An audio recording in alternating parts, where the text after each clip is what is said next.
Let's go next to Luke from DFW, Texas. Luke, welcome to the program. What's on your mind today? Hey, David. I've been a long time listener of your show. Thank you. I'm an active member of the LGBTQ community. And I just got into my first relationship. And this is for Just, anybody. I hate to interrupt, Luke, Sorry. but I have one question. What do you mean you're an active member? In other words, you're it sounds like you identify as LGBT, but does active mean you're in relationships? Is that how it's defined? I get active for me, like, is active in the community. I see. I had two boyfriends. I'm in a polyamorous relationship with two other guys who stole How my does heart. that We've work? had It's pretty much like it's pretty much like a monogamous relationship, only I give my attention to two people instead of just one. And like with any rules of engagement for a relationship, you would have things that are acceptable and that aren't acceptable, and you just are upfront with communication. So it's like Um, two monogamous relationships that exist almost like in parallel universes, you might say. More together as Oh. as a trio, we're all dedicated to each other. It Oh, just so kind this of is happened. actually this is not two concurrent relationships. It's No, a this is a triad. three-person relationship. Yeah, polyamorous. Wow. All right, fair enough. All right. Um, Well, now with that context, please proceed, Governor. Okay.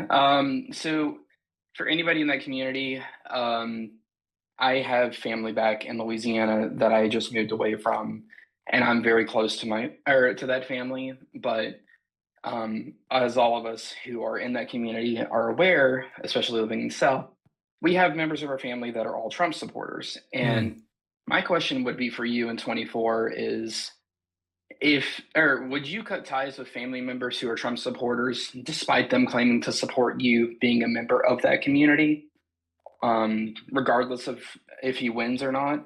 I've struggled with this question for a long time, and it's something I honestly don't know the answer to. Well, there is no one answer. I mean, listen, I don't have any family. My most of my family is not in the United States, and so they don't even follow American politics in the way that I do. So the family I have, none of them are Trump supporters. Um, my girlfriend does have some family that are Trump supporters, but I don't see or talk to them. There's nobody to cut off because that I just don't see them. They live in a different part of the country, so it's kind of irrelevant. The answer to your question really is just a question of, okay, you have these family members. They don't live near you right now, it sounds like. They're Trump supporters. What is there? And they say that they support you living your life and being who you are. Great.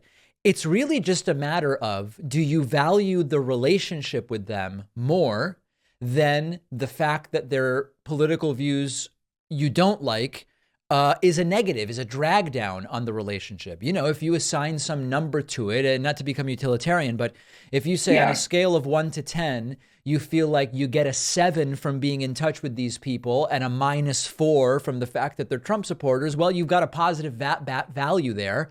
Not to go all Sam Bankman-Fried on everybody, but and so maybe you say, well, I'm going to stay in touch with it. It's got to be an individual decision, you know.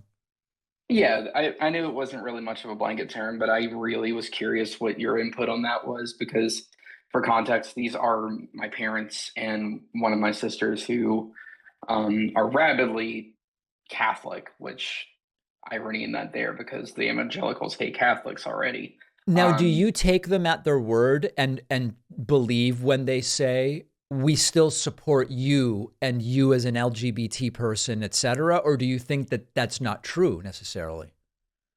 I would say for one of them, I don't really believe her, but Oh. she's a small town or she's my small town sister who's not really um she already has a stick up her butt anyways. My Mm. mom and dad's actions, I don't really hear their words too much about it, but when push has come to shove, especially when I recently moved to the Dallas Fort Worth area, they have been there to support me and they're constantly showing love for me in my life without having to really speak any words. So Well, that's that's good. really where my biggest hangup I is. mean, listen, But yeah, this is only your decision. I can't help you make the decision. But what I yeah, would say is this is not the type of show where, what was that guy, Stefan Molyneux, who used to tell Yeah. people to like abandon their birth family or whatever. This is not a show where I go cut off your parents, you know. So, Oh but yeah, ultimately, these are personal decisions, and you've got to decide what is it that you value. I agree. And No, and I was just gonna say too, like, I really wanted to hear what your input on that was, just because you're more in touch with the political side than any or people who just kind of see it in passing. So fair enough. I appreciate you giving me your input on that. All right, Luke. Thank you so much for the call, and good luck with everything. Thank you. You have a good All one. right, there goes Luke in DFW.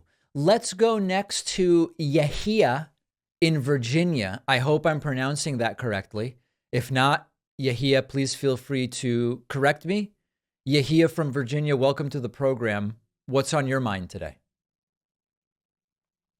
Oh, no. Yahia, you've self muted. If you unmute yourself, I'll be able to hear you. And last chance for Yahia, who has muted themselves, and as a result, no one can hear Yahia.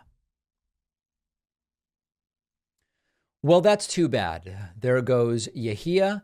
Let's go next to Patrick from Northern Idaho. Patrick from Northern Idaho, welcome to the David Pakman Show. Mr. Packman, how are you today? I'm doing well, thank you.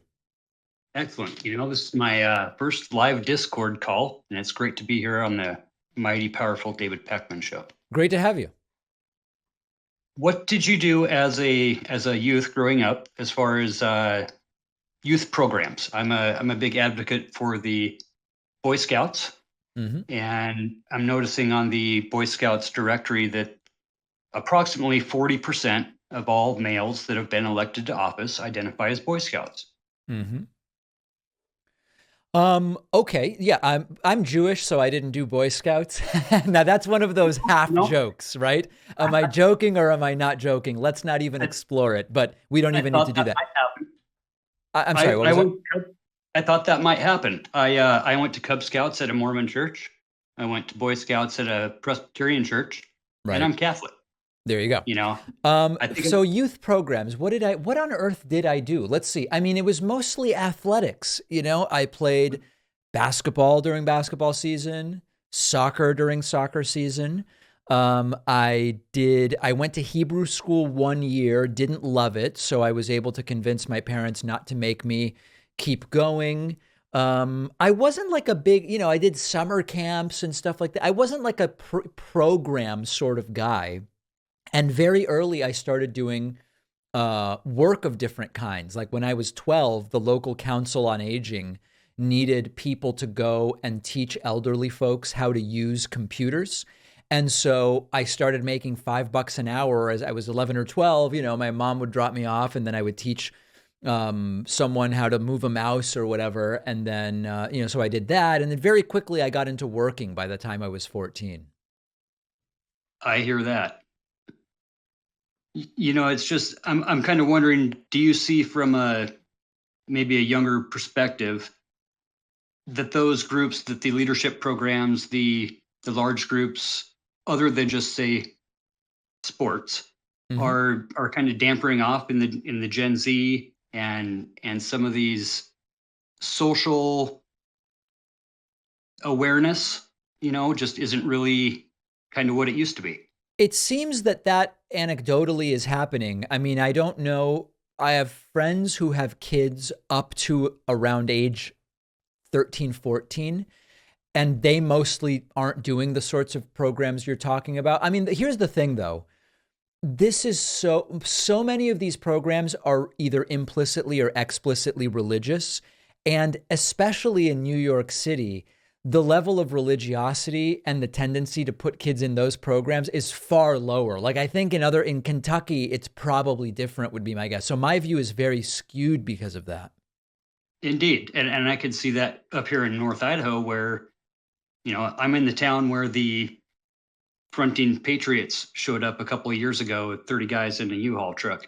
Right. And, you know, we still have the stigma from the 1990s of the guys that used to hang out up here. And, you know, we have a very diverse community now, yet, you know, we're kind of still have that stigma, yet the churches are playing such a huge role and pushing secularism into the youth.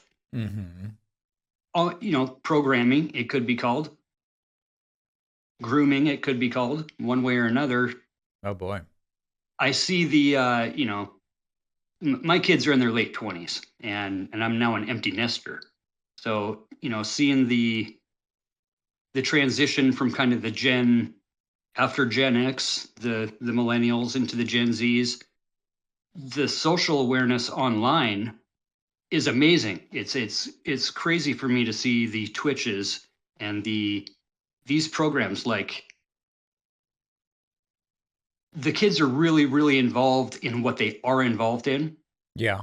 I think, I can see where the social awareness has maybe grown to such a snap trigger point that the patience isn't really there to wait for deciphered information, to wait for true information and the reaction and the trigger that's being pushed by, let's just say Donald Trump, obviously, to be constantly triggered and constantly on edge and Right. constantly emotional.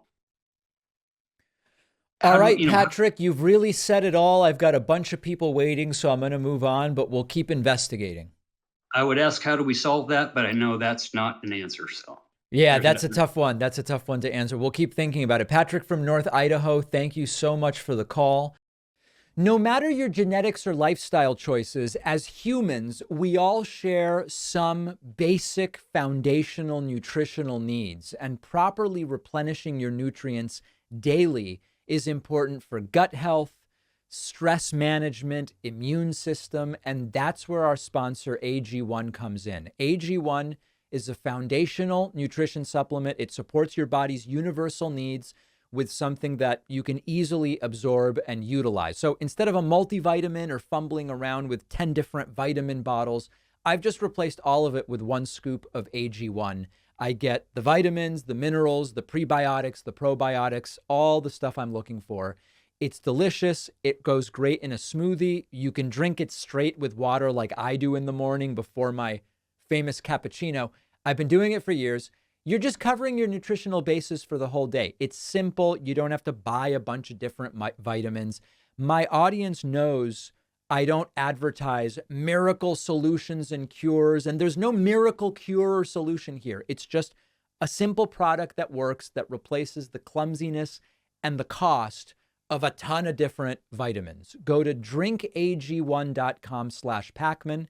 You'll get 5 free travel packs of AG1 and a free year's supply of vitamin D, which, as I've said, I take in the winter when there's a lot less sun out. The link is down below.